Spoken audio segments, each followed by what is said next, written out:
चरण, भगवत चरणारविंद का स्मरण करते हुए भगवान श्री कृष्ण के तथा सतगुरुदेव के चरण कमल को वंदन करते हुए आज की अमृतमय कथा पुनः प्रारंभ करने जा रहे हैं। तो तजन्मतानि कर्माणि तदायुस्तना मना वच नीरिनांगेन विश्यत्मा सिव्यते हरिरिष्वते।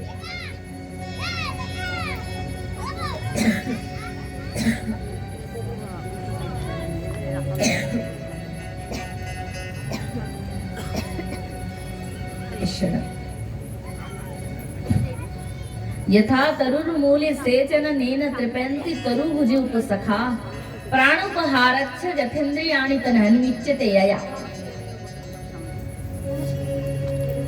भगवान की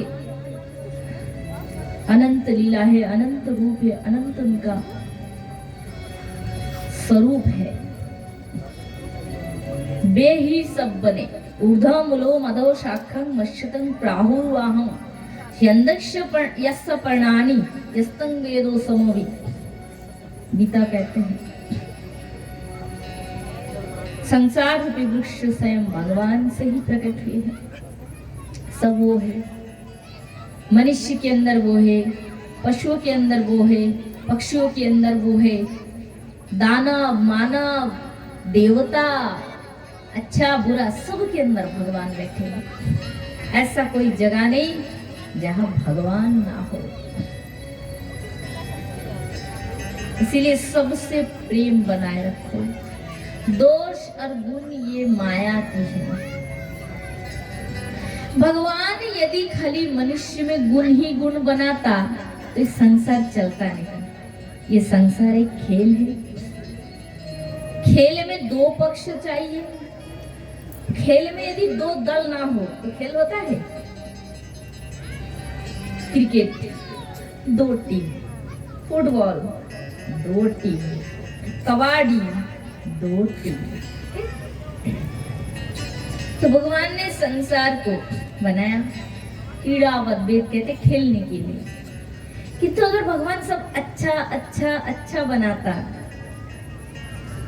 यदि रावण ना होता तो राम भगवान की इतनी लीला कहां से होते। राम भगवान की महिमा कब बढ़ गए, कब भगवान की लीला में लोग कौन सी कथा को, कौन सी लीला को पढ़ सुन के भावुक होते हैं। यदि राम राजा बन के विवाह आदि करके राजा ही बन जाते दूसरे राजाओं के लिए तो उतना उनकी लीला में वो महत्व, वो दिव्यता प्रकट नहीं हो पाते। शिक्षा के लिए वो विशेष कुछ जगतिक शिक्षा के लिए कुछ प्रकट ना होते। क्योंकि ऐसे हजारों राजा के पुत्र हुए, शादी विवाह किए, राजा बने, संसार किए। किंतु राम भगवान आए थे शिक्षा के लिए और राजा बन के कैसे बैठ सकते थे। बन गए, रावण आदि राक्षस का विनाश किया। खेल जैसे दो पक्ष में होता है उसी प्रकार ये संसार में भी दो पक्ष है खेलने के लिए। क्या? पॉजिटिव एंड देन नेगेटिव, अच्छा बुरा, दो शक्ति। खाली अच्छा अच्छा होते तो सब अच्छा नॉर्मल। पूरा जीवन हमारा संघर्ष है। ये जो जीवन हमने लिए है, सांस लेना भी संघर्ष, कहीं ऑक्सीजन खो ना जाए, खत्म ना हो जाए। प्रत्येक क्षण हम जीवन में संघर्ष करके आगे बढ़ रहे हैं। सुबह से लेकर रात तक सोए तक प्रत्येक मनुष्य संघर्ष कर रहे हैं। युद्ध जिसे कहते हैं। पैसा कमाओ, परिवार की जिम्मेदारी निभाओ, बेटी के ससुर आए हैं उनका सम्मान करो। कितना संसार की जिम्मेदारी है। पूरा जीवन एक संघर्ष है। तो केवल अर्जुन ही युद्ध क्षेत्र में युद्ध नहीं किया। अर्जुन क्या किए थे? युद्ध किए थे। और भगवान श्री कृष्ण ने अर्जुन को सिखाया मामन स्मर युद्ध च। अर्जुन मेरे स्मरण करती युद्ध कर तो युद्ध का पाप तुझे नहीं लगेगा। उसी प्रकार ये जीवन भी एक युद्ध है, ये संसारिक युद्ध क्षेत्र है। जिस दिन से जन्म हुआ उस दिन से युद्ध आरंभ हो गया। भूख लगते बच्चा रोते हैं, कह नहीं पाते हैं, माँ के दूध पिलाती है, कभी पेशाब कर देते हैं, उसी कपड़े में गीला कपड़े में वो कष्ट सहते हैं, कभी बीमार पड़ जाते हैं। हमारा भी वैसे ही बचपन, फिर स्कूल पढ़ाई वढ़ाई, वो भी संघर्ष। क्लास में अगर पास नहीं हुए तो मास्टर की डंडा, फिर घर में डबल डंडा, संघर्ष जीवन। पढ़ाई लिखाई खत्म, फिर विवादी करके फिर संसार की जिम्मेदारी, वो भी एक संघर्ष है। बच्चे को खिलाओ पिलाओ, लायक करो, बड़े करो, जिम्मेदारी है। ठीक है कि नहीं? सत्य है कि नहीं? ये सब हो गया, बच्चे बड़े हो गए, बच्चे लायक बना दिए, संघर्ष करके आपने उनको लायक बना दिया। अब आपके आ गए बुढ़ापा, अब बीमार रोगों से संघर्ष। अरे डायबिटीज हो गया, अब उसको लेके संघर्ष चल रहा है। किसी को ये बीमारी लग गई, उसको लेके संघर्ष करते करते करते करते अंत में मनुष्य की मृत्यु से अंतिम लड़ाई होती है, और उस लड़ाई में मनुष्य फिर पराजित होकर फिर इस माया के चक्र में पड़े रहते हैं। मृत्यु की लड़ाई है, और मृत्यु की लड़ाई में मैं ये नहीं कहूंगी कि हम जीत गए। अंतिम संघर्ष मृत्यु से है, और मृत्यु को हमने जीता क्या? मृत्यु को जीत पाते हैं, किंतु यहाँ पर आया, शास्त्र कह रहे हैं एक ऐसा पथ है, एक ऐसा रास्ता है जिस रास्ते पे चलने से आप मृत्यु को भी जीत सकते हैं। एक लॉजिक है, उसको जानना है, समझना है, बस बहुत सीधी टेक्निक है। पर कहते हैं ना सूत्र बहुत छोटा, ये तो जानना तो पड़ेगा। बिना जाने 4-5 पेज होते हैं ना, खाता का जो पेज, गणित कर दिए, मैथमेटिक्स सॉल्व किए, किंतु सूत्र ही पकड़ा नहीं तो क्या होगा? सब रॉन्ग। मास्टर देखेगा, टीचर देखेगा, सूत्र ही नहीं पकड़ा, सब बेकार है, सब ऐसे रेड पेन से दे देकर चले जाते हैं। ठीक, और सूत्र पकड़ कर किए, देखा गया मैथ बहुत छोटा था, सॉल्यूशन बहुत छोटा है, सूत्र पकड़ा, थोड़े में ही हो गया। तो बस जीवन में एक कला है, जीवन में मनुष्य जीवन की कला को हमें पकड़ना है, कैसे जीना है, उस कला रूपी सूत्र को पकड़ कर अगर जिया तो बस लाइफ सॉल्व हो जाएंगे, जीवन सफल हो जाएंगे। यही तो भागवत सिखा रहे, जो 3-4 घंटा हम बैठे हैं, किस लिए? खाली थोड़ा मौज-फुर्ती के लिए नहीं। कृष्ण भगवान सिखा रहे अर्जुन को माध्यम बनाकर हम सबको, क्योंकि अर्जुन जैसे भगवान के मित्र है, प्रत्येक जीव ईश्वर के मित्र है, ईश्वर के अपने हैं। आज की बहुत दूसरी टाइप का टॉपिक है, आज की जो है बाकी बहुत महत्वपूर्ण है, जानना है, जानने से ही तो कर पाएंगे।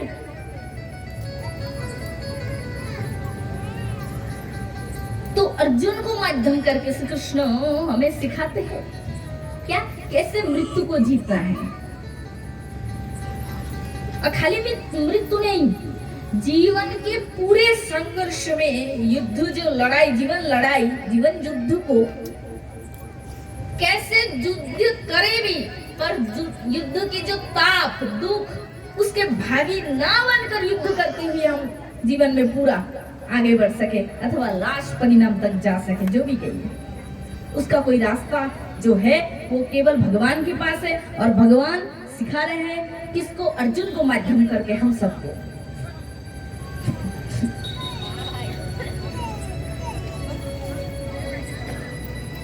एक संत है, सारे शरीर पे बीमार है, सारे शरीर में रोग भर गया, सारे शरीर में खुजली हो गए, अस्वस्थ पड़ गए, शरीर जर्जर हो गए, मरने वाले की तो कोई शोक नहीं, कोई शोक नहीं, शोक ही नहीं है। इतने मुख पे मुस्कान, मंद मुस्कान। तो वही सीखना है हमें। इसके लिए बड़े एक सुंदर श्लोक है श्रीमद् भागवत के। देखिए, जो डार्विन कह के एक विदेशी एक कवि थे, डार्विन, ठीक है, तो बहुत शास्त्र की गहराई की चर्चा है। थोड़ा आधा घंटा के लिए सोचिए टॉपिक है, क्योंकि बहुत खुशी हो रही है कि ये टॉपिक आज आपके सामने मतलब मन से आया, अंतरात्मा से आ रहे, बहुत खुशी हो रही है, क्योंकि जानना है जरूरी। भागवत श्रवण किए फिर भी हमारा कल्याण नहीं हुआ तो क्या मतलब? तो भागवत श्रवण करके क्या चीज हमें पकड़ना है, हृदय में धारण करना है, और कैसे चलना है, और चल के फिर उस परम शांति को पाना है। तो डार्विन जीवन को खाली युद्ध युद्ध युद्ध क्षेत्र में, उसने जीवन को खाली युद्ध रूप में देखा। जीवन बहुत लड़ाई है, बहुत लड़ाई, मानसिक ताप की लड़ाई, शारीरिक ताप की लड़ाई, पारिवारिक ताप की लड़ाई, समाज की लड़ाई, युद्ध। किंतु हमारे भारतवर्ष की आर्य ऋषियों ने युद्ध को बहुत दूर हटा दिया।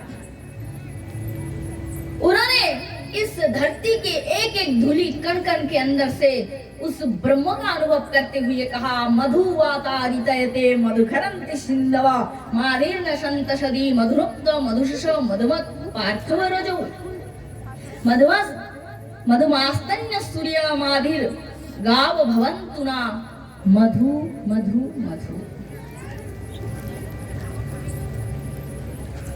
डार्विन विदेश के कवि थे, लेखक थे। उसने जीवन को कैसे दृष्टि से देखा? खाली संघर्ष, लड़ाई, ठीक, बचपन से लेकर मृत्यु तक लड़ाई। किंतु भारत के आर्य ऋषियों ने उस युद्धों में भी, देखो अब युद्ध होता है ना, आजकल के जमाने में तो युद्ध नहीं होता है, और पहले जमाने में बहुत युद्ध होता था, राजा महाराजा के समय ना। और पहले नहीं, हमारे भारत में भी देखिए, राजस्थान जयपुर में राजा थे, है ना, दिल्ली में भी राजा थे। कुछ ज्यादा समय नहीं हुआ, राजा महाराजा का समय खत्म हो गया करके कुछ ज्यादा समय नहीं हुआ। अकबर थे, ये सब कितना, कुछ ज्यादा समय नहीं था, कम से कम सोचिए 400 साल पूर्व, इतने ही डिफरेंस, ज्यादा नहीं। तो भारत के ऋषि मुनियों ने कहा, क्या कहा? मैं युद्ध के बारे में बता रही थी। युद्ध में उदाहरण दिए, जैसे युद्ध होता है ना, युद्ध में बाजे बजते हैं, बाजा बजाते हैं। अभी युद्ध आरंभ होगा, दोनों पक्ष तैयार हो जाए, ऐसे कहते, फिर ड्रम बजते, जोर जोर से बाजा बजाते, फिर दोनों दल हाथी घोड़ा लेके सब तैयार होते, फिर उसी अनुसार युद्ध शुरू होता है। तो जैसे युद्ध क्षेत्र में बाजे बजते हैं, इस जीवन युद्ध में भी कृष्ण की उस बांसुरी के रेस, बांसुरी की धुनी को अनुभव करना है। इस जीवन युद्ध में भी एक बाजा बज रहा है हमारी, किंतु हमारा कान वो सुनता नहीं है। सुनिलेओ सुने ना कान, जानिलेओ जाने ना प्राण, दुड़ाइते ना पारे निश्चय। एक बाजा हमारे जीवन में भी बज रहे हैं, वो क्या है?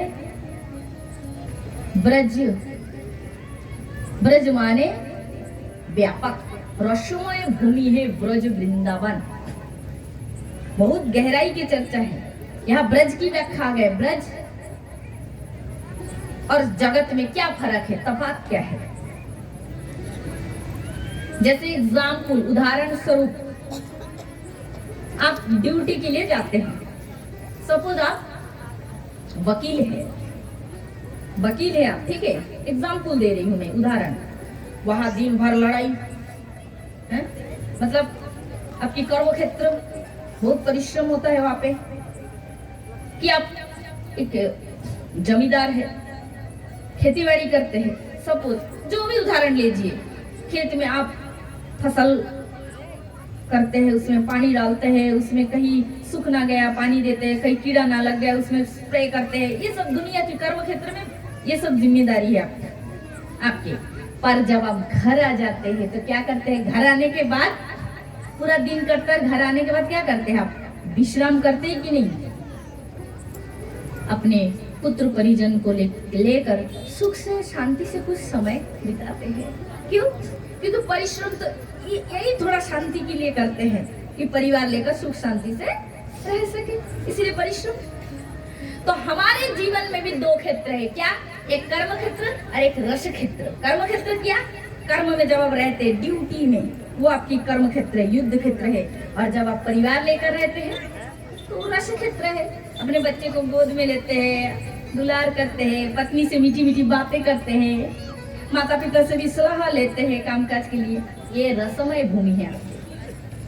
उसी प्रकार भगवान श्री कृष्ण की भी दो भूमि है। कौन सा? एक रसमय भूमि, एक कर्ममय भूमि। वृंदावन ब्रज भूमि जो है वो श्री कृष्ण की रसमय भूमि है। वहाँ कोई कामकाज नहीं, वहाँ चलना नहीं होता है, चलना भी नाचना, वहाँ खाली नाचो। वहाँ बातें नहीं है, ऐसे जो हम लोग बात कर रहे हैं, वहाँ खाली गाना है और वहाँ नाचना है। रसेर भूमि जिसे बोलते हैं, रसमय भूमि, केवल नृत्य आलाप, प्रेम आलापन, वहाँ ऐसे सुंदर मधुर आनंदमय विश्राममय शांतिमय भूमि है वृंदावन। किंतु संसार है कुरुक्षेत्र, कर्म क्षेत्र है। यहाँ कृष्ण को कितना जिम्मेदारी उठाना पड़ा है? कहीं जरासंध को मारना, तो कहीं पांडवों के पीछे कौरवों को मारने के लिए चेष्टा प्रचेष्टा करना, कभी शिशुपाल को मारना है, कभी दंतवक्र को मारना, कितने परिश्रम। हजारों तमाम असुर राक्षसों को मारना, उनको पीटना, उनको दंड देना, ये है कर्म क्षेत्र, ये है भगवान के कर्म क्षेत्र। किंतु भगवान तो भगवान है, हम तो जीव है। भगवान जब आता है तो माया के ऊपर पैर रखकर लीला करते हैं, और हम माया के ऊपर नहीं, माया के अधीन होकर आते हैं लीला, हमारे जीवन यात्रा चलते हैं। इसलिए हम में और भगवान में बहुत अंतर है। इसलिए हमको किस प्रकार माया के अधीन ना बन के परम शांति से जीवन को बिताना है।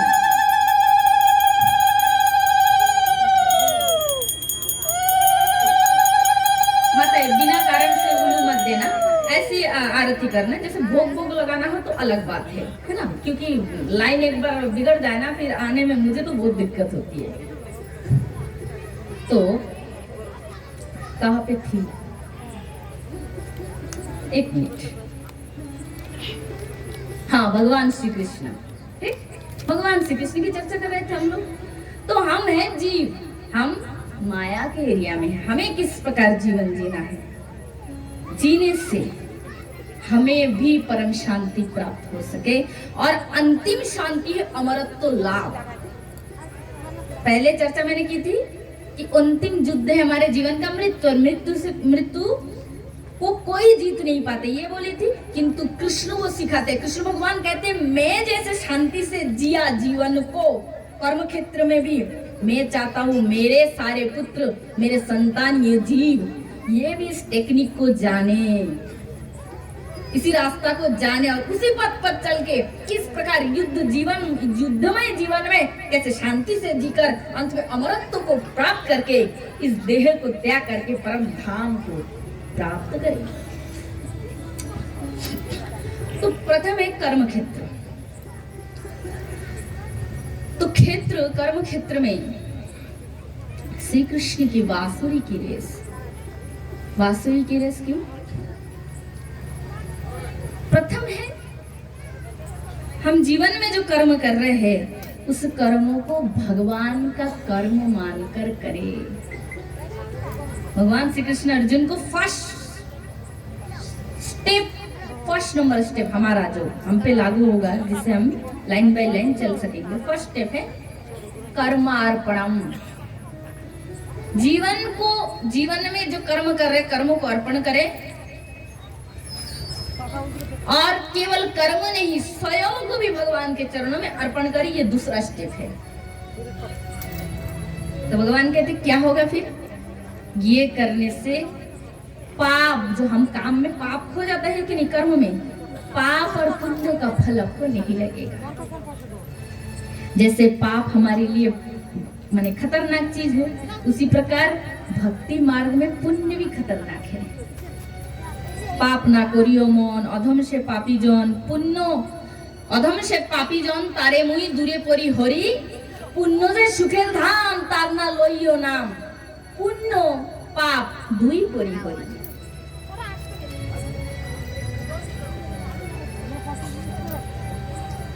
केवल जे रागानुगा मार्गे भजे जेई जन सेई जन पाए ब्रजे ब्रजेंद्र नंदन।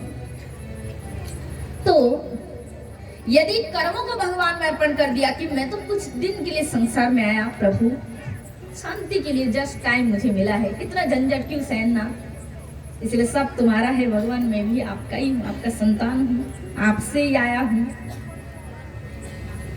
तो कर्म करते हुए जीवन युद्ध में उस कृष्ण भगवान प्रत्येक जीव के आत्मा है, आत्मा के आत्मा है, परमात्मा इसलिए उन्हें कहा गया है। और जब हम कर्मों को अर्पण करते हैं और स्वयं को भी अर्पण करते हैं, उस अर्पण के बाद क्या करना है? मामन स्मर युद्ध च। श्री कृष्ण कहते एक चीज हर समय करना, एक चीज।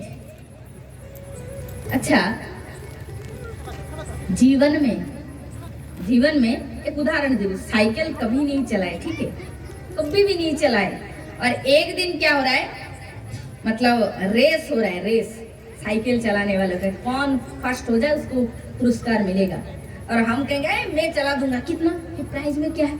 10,000 रुपया। अच्छा ठीक है, देखना है, मैं फर्स्ट आऊंगा। जीवन में साइकिल कभी पकड़ा ही नहीं, क्या होगा फिर? चला सकेंगे? हैं? थोड़ा चलाया कि नहीं ठीक ठाक से, फिर गिरेंगे। तो उसी प्रकार हम लोग कहेंगे, जो कृष्ण ने जो नियम बनाया, जो रूल बनाया जीवन को जीना, जिससे परम शांति मिलेगी, उसको पूरा जीवन भर ध्यान नहीं देंगे और कहेंगे मृत्यु के टाइम आएगा, चलो कृष्ण ने जो रूल बताया उसी को अपना कर हम अमर हो जाते हैं, होगा? कभी भी उस रास्ते पे चले नहीं, अंत समय उस रास्ते पे आना संभव नहीं है। इसलिए समय रहते पकड़ोगे तो बूढ़ा वृद्धावस्था में दौड़ के पकड़ना नहीं पड़ेगा। तो श्री कृष्ण कहते मैंने जो जीव के लिए रूल बनाया ना, नियम शांति में, वो बहुत कठिन, बहुत डिफिकल्ट, मुश्किल, ऐसा कुछ नहीं, अति सरल। क्या फर्स्ट है, कृष्ण को सब कुछ अर्पण कर दो, मन ही मन सब तुम्हारा है, मैं भी तुम्हारा। और थर्ड नंबर है मामन स्मर युद्ध, माने श्री कृष्ण का शरण करो हर समय, उन्हें भूलो मत। जीवन युद्ध क्षेत्र में डॉक्टर के पास है तो भी भगवान को याद करे, घर में पार्टी चल रहा है तो भी भगवान को याद कर रहे हैं।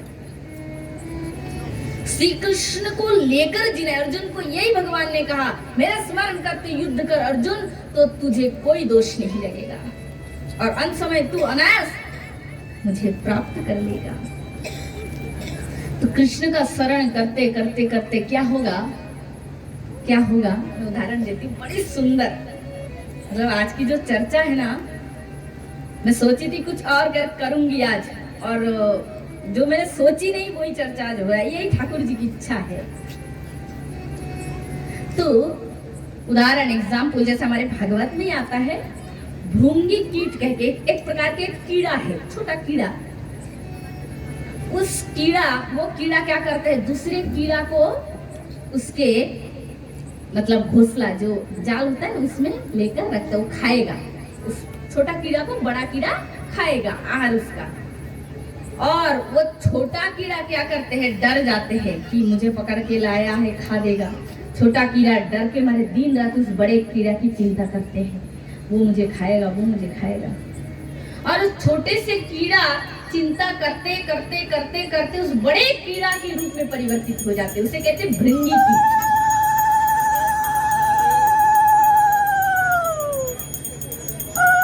उसे कहते हैं भृंगी की।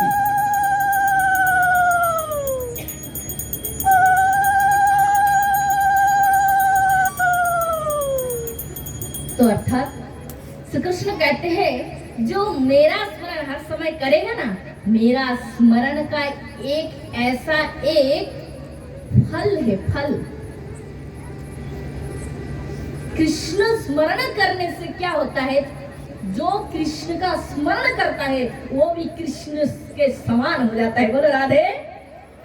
यही कृष्ण स्मरण का सबसे बड़ा फल है, सबसे बड़ा फायदा है कि जीवन युद्ध करते हुए जो कृष्ण का शरण छोड़ता नहीं है, करता रहता है, वो स्वयं कृष्णमय हो जाता है। और कृष्ण जब हो जाता है, स्वयं कृष्ण हो गया, तो मरेंगे कौन, बताना, आप बताओ। मेरा फर्स्ट वाला क्या था, टॉपिक क्या था कि मृत्यु को जीतना संभव नहीं। अब आप ही स्वयं कृष्ण के समान हो गए, आप खुद कृष्ण हो गए। ठीक है, यही लॉजिक है। जैसे साधारण मतलब एक बात है, जैसे दूध में नींबू का रस दिया, दही बन गया, खटाई दे दी, दही बन गया, दूध को गाढ़ा किए, घी बन गया। ठीक, तो कृष्ण कहते हैं जो मेरा स्मरण करेगा वो मेरे स्वरूप को प्राप्त करेगा। बस। तो अब मृत्यु किसके होंगे बताओ? खाली बाहर की कवर का। आपको ये ज्ञान हो जाएगा कि मृत्यु मेरा नहीं है, जिसका मृत्यु है वो मैं ही था ही नहीं, मैं वो पर्सन था ही नहीं। वो तो केवल माता पिता रूपी पुरुष और स्त्री के मिलन से ये प्रकृति पंचभौतिक तत्व से, जिसके मेरी माँ की शरीर है, पिता के शरीर है, उसी शरीर के दोनों के जो शक्ति से ये बाहर का शरीर आया। और ये शरीर, ये जो पुरुष का शरीर आपका अथवा आपके नारी के शरीर, आप पति पत्नी का जब मिलन होता है तो आपसे भी संतान उत्पन्न होते हैं। साधारण बात, कंपल्सरी बात है, इसमें लज्जा भय की कोई ये नहीं, बात ही नहीं। ठीक, इसको कोई झुटला सकते हैं? तो ये मातृ पितृ का दान है। किंतु मैं कहती हूँ तब तो कौन हूँ जो निकल जाने के बाद ओ बाबा ओ दादू कोई छाड़ा ही नहीं देते। ठीक, कोई झुटला सकते इस बात को? तो वही मैं हूँ। उस मैं को बस जानना है, और उस मैं को जानने के लिए टेक्निक क्या है, रूल क्या है? एक ही रूल है, कृष्ण का स्मरण। इसलिए जितना नाम यज्ञ होता है, भगवत होते हैं, बार बार जाओ। घर में बैठे बैठे क्या होगा? कुछ भी नहीं होगा। जैसे कपड़ा मैला हुआ, हाथ पे गंदे हुए, पत्नी बोलती है जी सुनते हो, देखो ना आपके लिए आज क्या बनाई, बहुत प्यारा, आपके प्रिय जो खाने की वस्तु है ना, लड्डू की, मिठाई की सब्जी, मैंने वो बनाई। पति कहते रुको रुको, सारे कपड़े गंदे, हाथ पैर में धूल लगाए, धोकर साफ होके आते हैं,